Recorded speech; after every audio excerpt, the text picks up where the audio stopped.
Well, mga kapopong, naging usap-usapan sa social media at maging sa mga komunidad sa Davao City ang mga kumakalat na balita tungkol sa posibleng pagbisita ng mga autoridad sa ilang kilalang tahanan. Kabilang dito ang bahay ni 1st District Representative Paulo Pulong Duterte, ang tirahan ni Mayor Sebastian Baste Duterte, at ilang ari-arian na inuugnay sa Kingdom of Jesus Christ.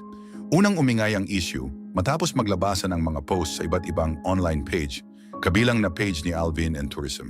Dahil dito, hindi maiwasan ng ilang taga-suporta na mag-alala, lalo na nang may mga video pang kumalat mula sa ilang content creators. Isa sa mga naging sentro ng atensyon ay ang vlogger na si Boss Mel, na nagsabi sa kanyang video na may mga taong nakaantabay na sa labas ng ilang bahay at sinisigurong handa ang lahat kung sakaling may dumating na mga opisyal. Sa isang panayam, mga kapopong, hinarap ni Pulong Duterte ang issue at nagbigay ng kanyang panig. Ayon sa interviewer, may mga taga-suporta umano na kinakabahan dahil sa balitang maaaring may dalang opisyal na dokumento ang mga autoridad anumang oras. Sinabi ni Duterte na nakita rin niya ang mga kumakalat na video at naiintindihan niya kung bakit nagiging mainit ang usapan. Sa gitna ng kanyang sagot, nagbiro pa siya tungkol sa pag-secure ng ilang personal na gamit na galing pa raw sa kanyang mga kaanak. Bagamat tila magaan ang kanyang naging pahayag, may mensahe rin itong dala. Nabatid niya ang sitwasyon at hindi niya ito basta-basta binabalewala. Para sa ilan, ang ganitong estilo ng pagsagot ay nagpapakita ng kanyang pagiging kalmado sa gitna ng isyu. Mga kapupong, hindi rin niya pinalampas ang pagkakataon na magbigay ng mas malawak na pananaw. Sinabi niya na napapansin niyang tila nasasanay na ang maraming Pilipino sa malalaking isyu sa pamahalaan. Para sa kanya, may mga pagkakataon na hindi na gaanong nagiging aktibo ang mga tao sa pagtatanong o paghingi ng paliwanag. Dagdag pa niya, mahalaga pa rin ang pagiging mapanuri upang mapanatili ang pagiging fair sa mga usaping pampubliko. May mensahe rin siya para sa mga kritiko at sa mga nagpapakalat ng hindi pa kumpirmadong impormasyon. Hinikayat niya ang publiko na huwag basta maniwala agad sa mga nakikita online. Aniya, mas mabuting tiyakin muna ang pinanggalingan ng impormasyon bago ito ipasa sa iba. Sa bilis ng galaw ng balita ngayon, madaling kumalat ang mga haka-haka na maaaring magdulot ng kalituhan. Anyway, mga kapopong, may ilang taga-suporta ang patuloy na nananatili sa paligid ng mga nabanggit na lugar. Ayon sa mga ulat, hindi naman ito ginagawa upang magdulot ng tensyon, kundi bilang paghahanda lamang. May ilan sa kanila ang nag-uusap tungkol sa mga legal na proseso at kung ano ang dapat gawin kung sakaling may dumating na mga opisyal. Para sa ilang taga-Masid, malinaw na ipinapakita ng sitwasyong ito kung gaano kalakas ang impluwensya ng social media. Isang post o video lamang ay maaaring magdulot ng sunod-sunod na reaksyon mula sa publiko. Mula sa simpleng usapan online, nagiging aktwal na pagkilos ito sa totoong buhay. Sa ganitong paraan, nagkakaroon ng koneksyon ang digital na mundo at ang pang-araw-araw na karanasan ng mga tao. Sa Davao City, mga kapupong, hindi may kakaila na ang isyong ito ay naging bahagi na ng pang-araw-araw na usapan.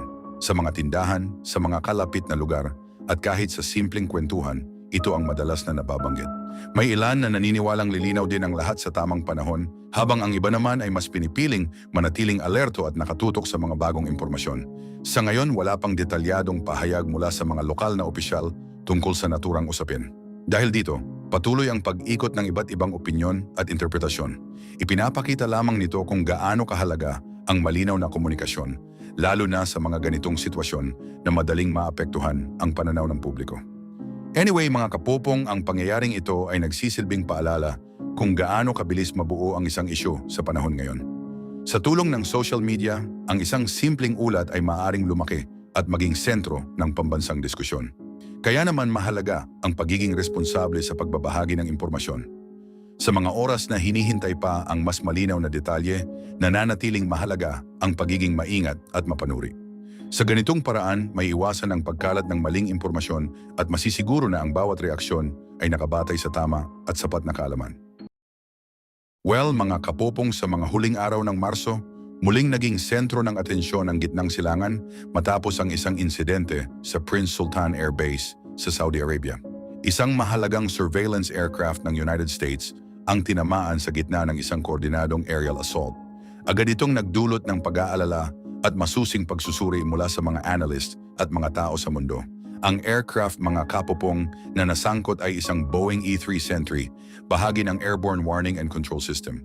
Kilala ito bilang mata sa himpapawid dahil sa kakayahan nitong mag-monitor ng malawak na airspace at magbigay ng real-time na impormasyon.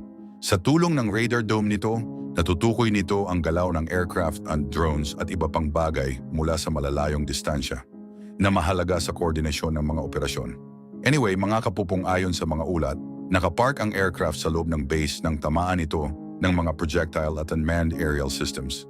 Ang mga larawang lumabas ay nagpakita ng matinding pinsala at tila hindi na agad ito magagamit.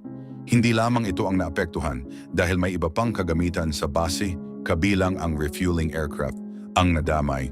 May ilang American personnel, mga kapopong, ang naapektuhan at agad na nabigyan ng medical attention. Bagamat walang detalyadong bilang na inilabas, sinabi ng mga opisyal na mabilis ang naging tugon ng emergency teams upang mapanatili ang kaligtasan ng mga nasa lugar. Malaki ang epekto ng pagkawala ng E-3 Sentry dahil kakaunti na lamang ang ganitong aircraft na ginagamit sa kasalukuyan. Sa paglipas ng panahon, nabawasan ang bilang nito kahit nananatili itong mahalaga sa mga operasyon sa iba't ibang rehiyon tulad ng Europe at Middle East. Matagal na ring may plano na palitan ito ng mas modernong sistema, ngunit hindi pa ito ganap na naipapatupad. Para sa mga eksperto, mga kapupong, ipinapakita ng insidenteng ito ang pagbabago sa paraan ng mga sagupaan. Hindi na lamang nakatuon sa direktang paghaharap, kundi pati sa pag-target sa mga kagamitang sumusuporta sa mas malawak na operasyon. Kapag naapektuhan ang ganitong mga system, maaaring magkaroon ng epekto sa communication at situational awareness. Dahil dito, muling nabigyang pansin ang seguridad ng mga high-value asset. Ang Prince Sultan Air Base ay matagal ng mahalagang lokasyon para sa operasyon ng United States sa rehiyon. Bukod sa logistics, dito rin isinasagawa ang iba't ibang air missions. May mga ulat ng ilang pagtatangkang aerial na napigilan malapit sa base. May ilan ding insidente na nagdulot ng limitadong pinsala sa mga kalapit na pasilidad. Para sa ilang observer, ang mga pangyayaring ito ay bahagi ng sunod-sunod na pressure na humantong sa mas malaking insidente. May mga pahayag mula sa mga tao sa mundo na nagsasabing maaaring may external intelligence na nakatulong sa pagiging precise ng pag-target. Sinabi ni Ukrainian President Volodymyr Zelensky na may satellite imagery na posibleng nagamit bago ang insidente, ngunit agad itong itinanggi ng bansang nadawit. Sa United States, mga kapupong, iba-iba ang naging reaksyon. Si President Donald Trump ay nagsalita at nagbigay ng maingat na pahayag, binibigyang diin ang kahalagahan ng tamang plano sa gitna ng sensitibong sitwasyon. Ang mas malawak na sagupaan ay patuloy na nagpapakita ng paggamit ng makabagong teknolohiya tulad ng long-range projectiles at unmanned systems. Sa kabila ng ilang pinsala, nananatili pa ring matatag ang kakayahan ng bawat panig, kaya hindi pa rin malinaw ang magiging direksyon ng mga susunod na pangyayari. Sa ganitong konteksto, kapopong, ang pagkawala ng E-3 Sentry ay may parehong operasyonal at simbolikong kahalagahan. Matagal na itong itinuturing na mahalagang bahagi ng kakayahan ng United States sa monitoring at coordination. Ayon sa mga analyst, maaaring magbago ang mga plano kung paano i-deploy ang mga ganitong kagamitan. Kasabay nito, muling napag-uusapan ang paggamit ng mga kapalit na sistema tulad ng E-7 Wedgetail kahit hindi pa tiyak ang timeline nito. Anyway, mga kapopong, kapansin-pansin ang pag-aalala ng mga leader. Marami ang nanawagan ng pag-iingat upang maiwasan ang paglala ng sitwasyon. May epekto rin ito sa global na supply ng energy na nagdudulot ng paggalaw sa merkado. Sa mga oras na nagpapatuloy ang aktibidad sa lupa at himpapawid, nananatiling mataas ang tensyon. Patuloy ang monitoring ng mga tao sa mundo habang hinihintay ang susunod na mangyayari sa patuloy na nagbabagong sitwasyon. Pero ano sa tingin niyo, mga kapupong? Kailan kaya matatapos yung nangyayari sa Iran? Well, okay lang ba na i-comment niyo yan sa comment section?